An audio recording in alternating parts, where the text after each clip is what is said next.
Bonjour, ici André Lapierre pour la mawebtv.info. Entre nous autres, je vous parle aujourd'hui du TGV versus la voie de contournement de Lac-Mégantic.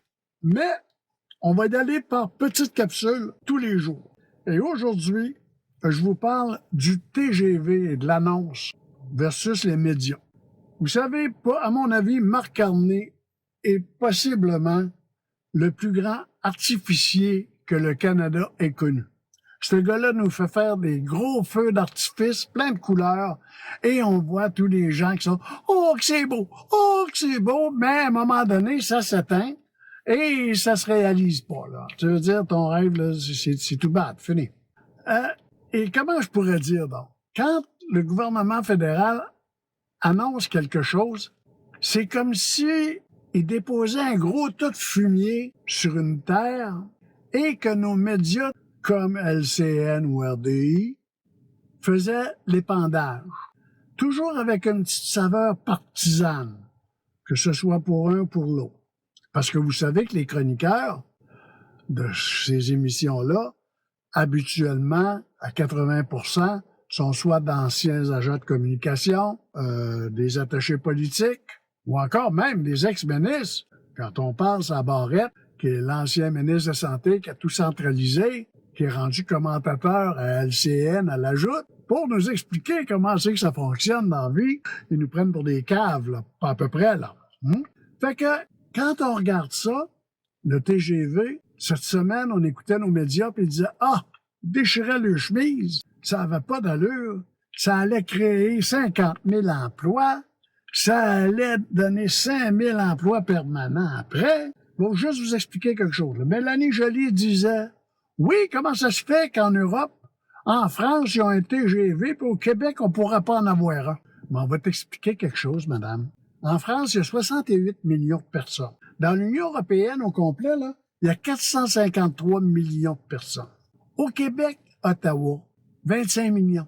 9 millions au Québec, 16 millions en Ontario. Puis dis-toi là qu'il va y avoir beaucoup plus de monde de l'Ontario qui vont venir ici parce qu'ils ont plus d'argent que la gang du Québec pour y aller. Ça, c'est en partant. Et je voudrais t'expliquer quelque chose. C'est qu'il y a 358 millions de personnes aux États-Unis. Puis ils n'ont pas de TGV, eux autres. Ben ouais donc. Hein? Ils sont donc bien nuls. Pourtant, les Américains, ils aiment ça flasher. Ils aiment ça faire des gros projets. D'autres, non, ils n'ont pas de TGV. Ils n'ont pas senti le besoin. Là, il va falloir savoir à qui ça va profiter, ce TGV-là. Là. Puis dites-vous une chose, ils ont déchiré le chemise cette semaine parce qu'un député du Bloc québécois a dit que ça coûterait 200 milliards au lieu de 70 à 90 milliards. Je vais finir cette petite chronique-là aujourd'hui en vous disant qu'à Lac-Mégantic, depuis la tragédie de 2013, on a fait deux ajustements de prix. Le premier, en 2018, on disait que ça coûterait 133 millions pour construire la voie de contournement de 12,5 km. Et en 2022, on a réajusté le prix à 300 millions de dollars. Fait en 2026, aujourd'hui, il y a des grosses chances qu'on pogne au-delà d'1 milliard de dollars. Puis, en terminant, je vais vous dire, vous savez que dans le projet de la voie de contournement à Lac-Mégantic, le fédéral s'engage à payer 60 % et le provincial 40 %. Est-ce qu'on sera prêt au gouvernement du Québec de payer entre 400 et 500 millions à une multinationale? Parce que cette voie de contournement-là n'est que pour le Canadien Pacifique, juste pour ça. Fait que demain, je vais vous revenir avec comment ça se passe au point de vue de l'expropriation. Ça va à peine. Fait que suivez-moi, soit sur TikTok ou encore sur mawebtv.info, page Facebook et sur Instagram.